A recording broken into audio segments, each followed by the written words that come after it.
I have been labeled as something of a hermit. I mean, I know they're right, but why does that seem to have such a negative connotation to it? Being alone, despite the belief on the contrary, is great. No one to have to cry over, to worry about, force yourself to pretend to care about. You can go on your merry way, hum while driving past the cemetery and hear the pleas of parents or wives on the news asking for the safe return of their loved one without batting an eyelid. But here's my question to people. What is it about the human race that you want to associate yourself with? True, humans may not be the only assholes in the animal kingdom, but we sure take it a step beyond. I mean, rape, murder, exclusion, etc. This goes all the way down the food chain, but torture, mental abuse, and other life-scarring activities that, unlike the macabre activities of other animals, do not give the victim the quick release of death. They instead stay with the victim for well, potentially a very long time, decades, in fact. I mean, sure, you find a nice one now and again, only to fight and get stabbed in the back. Now I, my dearest friends, am not one of those people that think that humans need to be wiped off the face of the earth. I just think they need to be separated. We can count on each other to do short-term tasks like build, plan, create, procreate, etc., but there's really no reason to stay with anyone, just pain and annoyances that I would much rather live without. So, I do. The papers the other day talked about one Christopher was tragically found electrocuted in the bathtub. His family and friends were distraught. I could see their reddened eyes and practically their thoughts as they darted their eyes around and broke down at even the easiest to answer questions and topics. I knew the man they wept for. He tormented me so, blackmailed me since college.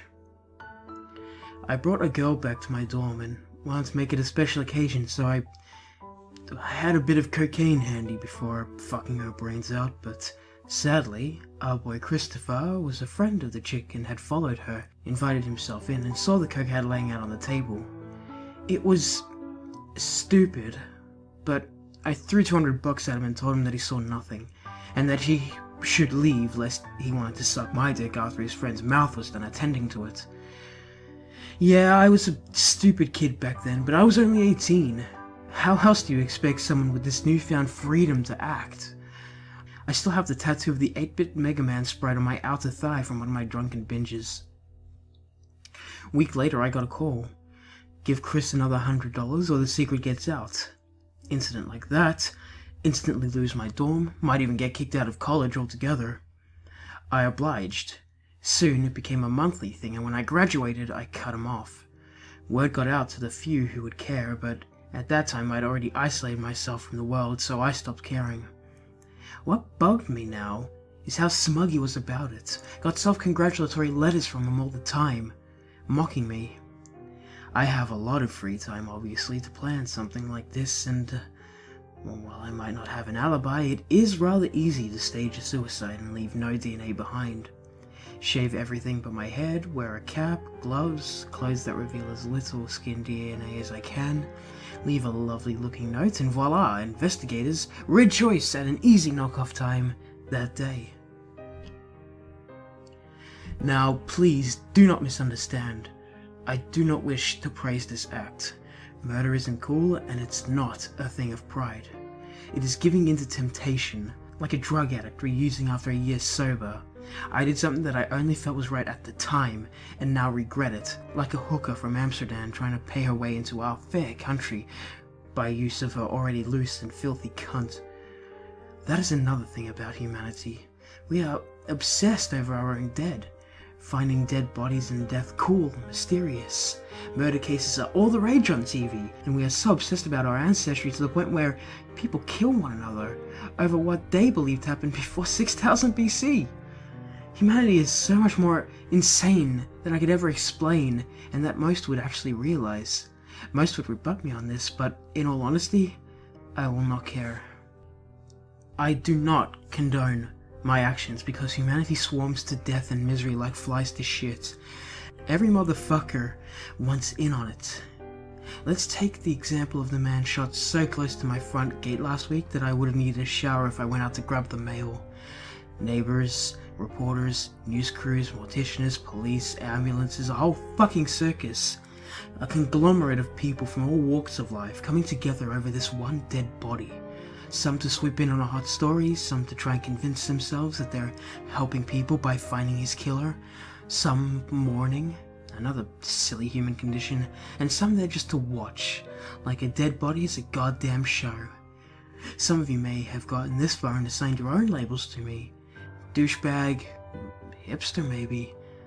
Maybe I just sound like some high schooler trying to sound edgy and emo or stand out, but I can assure you that I am just a man who, excluding his hatred for his own kind, does day-to-day stuff. I have a job, I enjoy movies, and sometimes share a Jim Beam with a very few select friends. I do not dress in black and research the anarchist's cookbook all day long. I live my life. So, what makes a hermit? Well, Christians like myself have lived the hermetic life for centuries now, but that is definitely not the reason I or many, many, many other people are. Some were abused and bullied as children. Childhood sexual and physical abuse are good triggers that I have known people to have set off their seclusion. I've helped many a friend get to a hospital or a teacher or an adult after brutal assaults. When I was 10 years old, I helped walk a friend home who couldn't walk on his own because he had just gotten raped and his asshole had been torn so much that the blood was dripping out of his pant leg. He committed suicide before he even turned 16. The rest of us who didn't kill ourselves still hang out from time to time. For most of us, we are the only other people we talk to. Some people are hermits because of extreme mental abuse. People who, as children, were bullied at school or discouraged and had a sense of unworthiness beaten into them by their family or the people around them. These people either lose their trust in humanity or seclude themselves because they feel inadequate. This is the most common reason people seclude themselves, and if I had to categorize myself, this would be my reason too, or at least my jumping off reason. Not 3 days ago I got a message from my ex asking me to start paying for her living and alimony for the kid she now had. I told her promptly to fuck off, which resulted in a flurry of choice words and eventually a court case that agreed with my ex if the child was mine. Of course I knew it wasn't, the kid was far too young, but my ex must have had someone working inside the lab to fuck with the results, because those results came back to the court as positive that I was the father. Typical of humanity to help undeserving people permanently ruin the lives of good innocent people. So, I went over to her house. The actual father wasn't there, of course. I wouldn't have been surprised if she dumped him seconds after she won the lawsuit. I went to the child's room first. I held his arm down tightly, but not enough to hurt, and grabbing a knife, I cut his palm, as well as my own finger, and I guess the best time would be shook, the hand of my son, who now actually did have my blood run through him, before heading to my love's room and dragged her by her hair into a large freezer I had in the garage, and throwing her inside, locking it shut. Just trying not to masturbate and leave DNA at the scene while I heard her beg and plead and scratch and hit at that freezer as she slowly froze to death.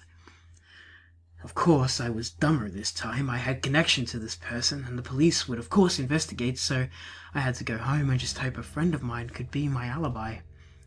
I know he would be home alone as well. I called him up, gave him the story to stick to, and sure enough, they came and asked him.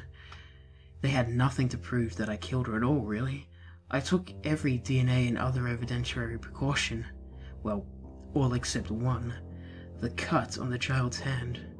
But hey, since they all thought I was the father, even if they found my DNA, well, I'm sure I could have talked my way around the problem.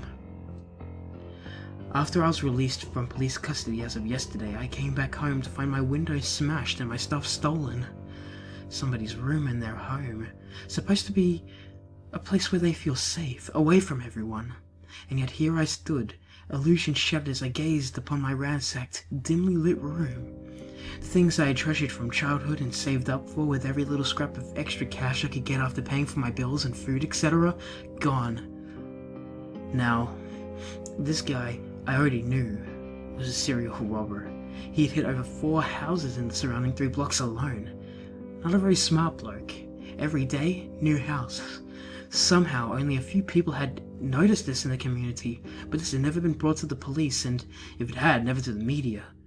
I knew he would strike again, or at least hoped he would, so I spent the day scoping out the surrounding 3 blocks, and by some sheer miracle I caught him surveilling another home. Once he was inside, I followed him. I knew that he would pick an empty house, so I grabbed a little pocket knife I had with me and followed him. Soon as we were out of sight, I stabbed him again and again and again, but the blade was too small. I had stabbed him about 10 times, but he still had the strength to take it away from me and stab me. Blood.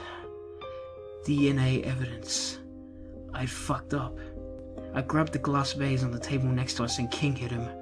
I ran off as he fell, but the place must have been fitted with some sort of alarm because the sirens were already within earshot. I panicked and fled, leaving my knife and my blood there. I didn't even find out where he had my things. So, now I'm slumped in this dark alleyway, trying to hide my form from the police who are looking for the wrong person. Murder is not cool. It's not a thing of pride. It is a compulsion, and sometimes humanity needs to act on a compulsion. We all have this compulsion deep down inside of us, normal people scarred and tortured by humanity, to live in a place of solace, have their mind twisted. It is not just us though. Every human has this compulsion. You've walked past more than 10 murderers in your lifetime. Your brother, husband, roommate, girlfriend, best friend, nurse, doctor, boss, you. It all comes down to who can suppress this compulsion and who runs into the person or people who do just the right thing or series of things that trigger it.